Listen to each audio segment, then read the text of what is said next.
dans les temps modernes, en tout cas au XIXe siècle, au début du XIXe siècle, l'Occident découvre que c'est l'Égypte et une Égypte noire qui a apporté tous les éléments de la civilisation à l'Europe. Et cette vérité, il n'était pas possible de l'exprimer. Voilà la vérité, voilà la réalité. On mène contre nous le combat le plus violent même que celui qui a conduit à la disparition de certaines espèces. Alors, regardez, dès que vous parlez de patrimoine culturel, la gauche occidentale et la droite se touchent. Et souvent la gauche est plus minable que la droite. Faites l'expérience, on vous accorde l'égalité abstraite, mais l'idée que des nègres aient pu connaître une promotion historique dans le passé leur est réfractaire. Ils sont réfractaires à cette idée. Mais la formation qu'ils ont reçue tous dans leur plus tendre enfance, les clichés auxquels ils sont habitués dans leur environnement d'enfance, les caricatures et tout cela les empêchait, les rendait aveugles. Par conséquent, il n'y a qu'un seul salut, c'est la connaissance directe. À formation égale, la vérité triomphe. Et arrachez votre patrimoine culturel. Il n'y a pas d'autre voie.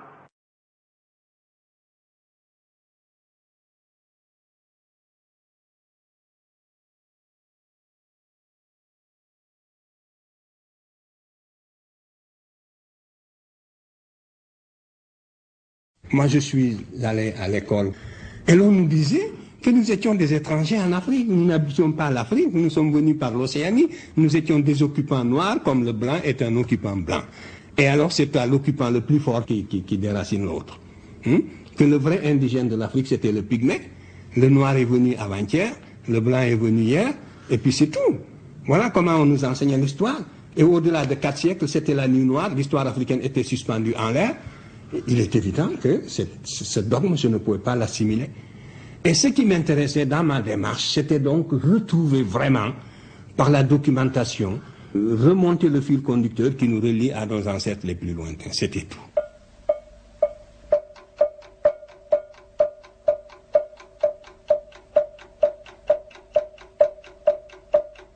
Nous sommes à la Sorbonne, à l'amphithéâtre Liard, où M.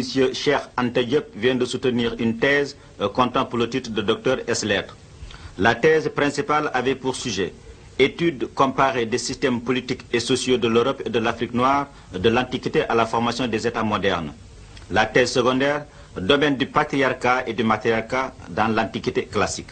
À l'issue de cette soutenance de thèse, qui n'a pas duré moins de 7 heures, nous avons demandé à M. Cheikh Anta Diop les raisons qui l'ont amené à choisir ce sujet. J'ai voulu dégager d'une façon générale l'unité culturelle africaine et d'un autre côté animer l'histoire de tout le continent sur une période de 2000 ans au moins, sans solution de continuité. Maintenant que vous êtes titulaire du titre de docteur ès lettres, après tant d'efforts et de persévérance, que comptez-vous faire? Je vais rentrer définitivement en Afrique noire dès la semaine prochaine et j'essaierai de contribuer à la formation des cadres et de contribuer aussi à l'impulsion de la recherche scientifique, aussi bien dans le domaine des sciences humaines que dans le domaine des sciences exactes. Et maintenant à M. le professeur André Aymar, doyen de la faculté des lettres de Paris, président de ce jury, que nous allons demander ce qu'il pense de ce nouveau docteur et de son travail. Au cours de toute cette soutenance, cette longue après-midi de soutenance, sur à la fois l'homme et les 2 thèses de M. Diop. Nous avons tous été unanimes pour louer en M. Diop une curiosité d'esprit, une intelligence sans cesse en éveil, le goût des grands problèmes, des plus grandes questions, parfois des plus audacieuses. Nous connaissions bien tous M. Diop par ses travaux antérieurs comme par les rapports qu'il avait pu avoir avec chacun de nous, la qualité de l'homme dont il a fait preuve au cours de la soutenance, par la vivacité de ses réparties, par